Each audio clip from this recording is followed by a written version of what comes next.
Sa tatay mo pala, yung bahay na to? Asa ba yung tatay ka ron? Ha, nakakulong? Bakit siya nakakulong sa bote? Sino ang kumulong sa kanya? Guys, hindi kami umuwi ni Ramil. Grabe. Parang unti-unti natin siyang mapapaamo dito guys. Kasi po nagpapakita siya ilang beses na po. Sana po ay makiusap siya ng maayos. Subukan po natin no, magkilala po ba nila si Pizza at si kaibigan natin Duwinding Linyo. Hindi kami umuwi dito guys para lang maano natin, mapasoko ba para hindi na po siya makapanggambala po dito sa nagtatrabaho dito sa may, kasi kaibigan, ay salamat, patawad ha, di man god, di sana tayo magkakaganito kung nakipag ariglo ka ba, kung ano mang kasalanan ni Ramil, buti na lang si Ramil yung pinagbubuntungan mo ng galit dito.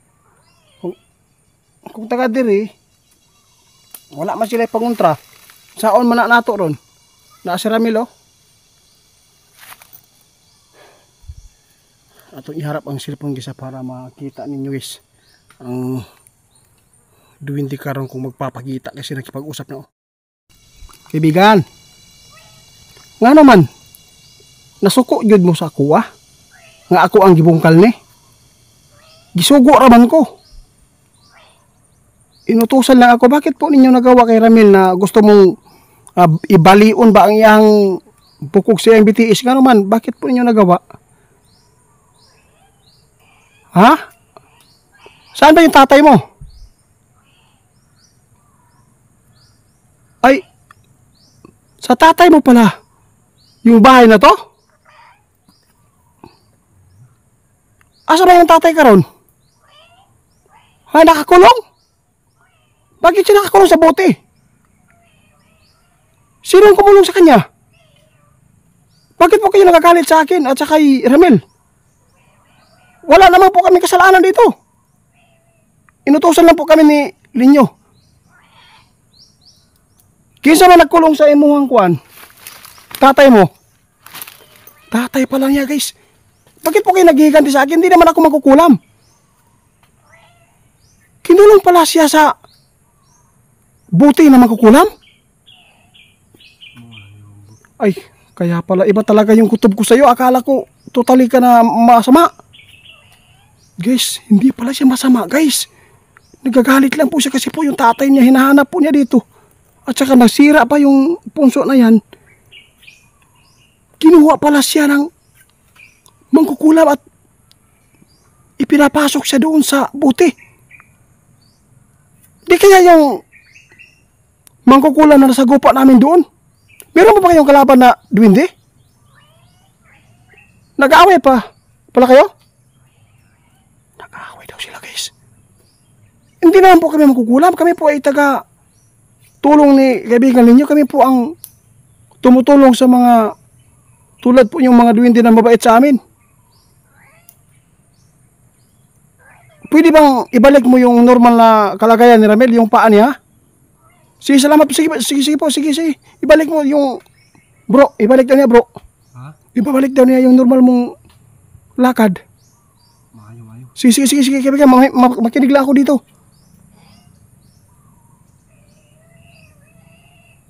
Tanaw yung tili bro. Tili mo. Salamat kaibigan. Laminhod bro. Ha, aminhod? Aminhod daw guys. Gihikap ya bro. Sige bro. Salamat. Salamat guys. Kaibigan. Kisa imong pangalan? Ha? Siyoto? Si Siyoto daw siya. Siyoto? Uy, nice to meet you, Siyoto. Salamat ha. Salamat kaibigan.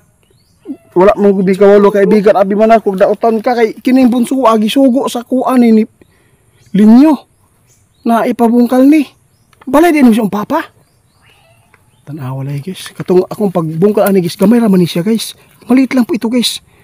Basta ang sinasabi sa atin ni kaibigan Linyo, isali, kung na lang daw to, baka daw, kuan ba, matakdan, sa Tagalawana, mahawaan ba, yung ugali, sa kapitbahay po niya na masama dito, doon po yung punso guys, o doon sa puno guys, meron doon sa puno ng niyog, binungkal ko nung sobrang laki, na doon po natin nakikita po yung duwindi na masama. Kaya ipasira ni Linyo, kaya binalikan ko, kaya ito, akala ko guys, anong nangyari? Kinuha pala siya ng makukulam. Tindahan akong kuwan bro. Ha? Binta na mo kuwan? Guys, parang okay na daw yung lakad Ramil guys. Kaibigan, si Otto. Salamat ha. Kasipa na ko bro. Pwede ba, asa man tong alay na ako ang ihatag si mo ha? Dili na ko nagkuha ato? Ay gihatag siya nagkuha di ato? Ay giahak na guys. Dili man daw sila nagkuha guys. Asa man karon makukulam? Dili rin mo kaya og labanan ang makukulam kaibigan? Patay guys, di pala niya makakaya guys kasi po meron po siyang kaibigan na duwindi. Di kaya kaibigan, yung itim na duwindi pa rin, yung katulad mo na itim. Patay guys, yung nasagupa natin guys na makukulam na nakipagkaibigan sa duwindi, yun po talaga ang nagkuha dito sa alay natin. Meron pa rin silang kasamang makukulam. Salamat guys, nagkasundo na ta. Ninyo bro, guys. Hindi ko talaga inasahan guys na magkasundo kami ngayon dito ni Shoto guys. Shoto po yung pangalan. Kaya para inaatake si Ramil. Akala po siya, siguro nila, na si Ramil po yung mangkukulam dito at siya yung kumuha sa kanyang tatay. Tama bro. Naba kay nanay. Nandun sa karya. Kilala mo ba si Linyo? Kilala daw niya guys. Sana kaibigan ko naman si Linyo, sana unta wala na mo hilap di siya. Kaibigan niya ilang si Ramil, ilang ano kami dito, ilang balik na kami dito, pang-apat na ngayon. Tapos nagmamatigas po yung ulo mo, pero okay lang po yan kasi Grabe lang din sa kuwan bro. akala siguro mo kalaban mi. Kami po ang ako lang maghingi sa inyo dito na yung punso na sinira namin dito, binungkal, patawad lang po kasi sinabi po ni Linyo na mas maganda pa na tirahin na lang dito para hindi po daw mahawaan yung ugali ng nakatira dito. Papa mo pala yun. Ako na yung mangayog sorry ha. No, kaila ka ni Pichay? Ay kay kilala pala kayo. Sa ato pa, asa makakaroon nakatira? Naayap mo ka sa ilang harian. Ay, nandun para sa harian guys. Wala na lagi si kaibigan ninyo nagpakita sa mo karon diya sa park. Nga naman, busy daw guys. Pasensya na po tayo guys no. Kilala pala nila si Linyo. Kaibigan, ako ay humihingi sa iyo ng tawad no. Kasi po, ginamitan ko na talaga ng itak ba. O kita mo ba yung buti lang wala ka dyan. Kung nandyan ka, baka mataga ka ba, masugatan ka. Nasusugatan po ba kayo? Kung itak namin? Ha? Ano? Piskot dili po din masugatan guys. Sabi po niya guys, hindi po yung tatatalab po yung itak ninyo sa amin. Ay giyahak. Kung asin po daw guys. Meron talaga silang mabatsagan ba. Na mararamdaman talaga na kakaiba talaga yung asin po. Yung langis po, kaya ba ninyo yung kapangyarihan po ng langis na ginamit ni Ramil? Pangontra din yan guys, kaya lang delikado po ang asin guys kung lalo na po daw matamaan ilang mata. Kakuyaw din ang asin guys no. Daghang gamit guys.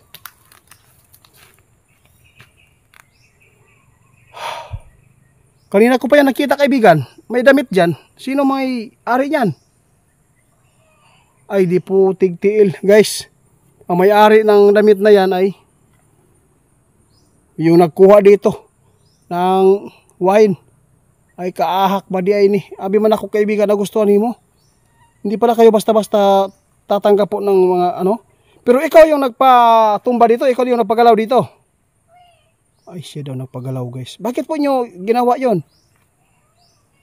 Oo, naintindihan ko. Hindi po pala ninyo nagustuhan yung alay kasi po akala po nyo kalaban kami. Kaya maraming salamat kaibigan, natanggap po nyo si Ramil at binalik po yung normal na kalagayan ni Ramil, yung paa niya ba.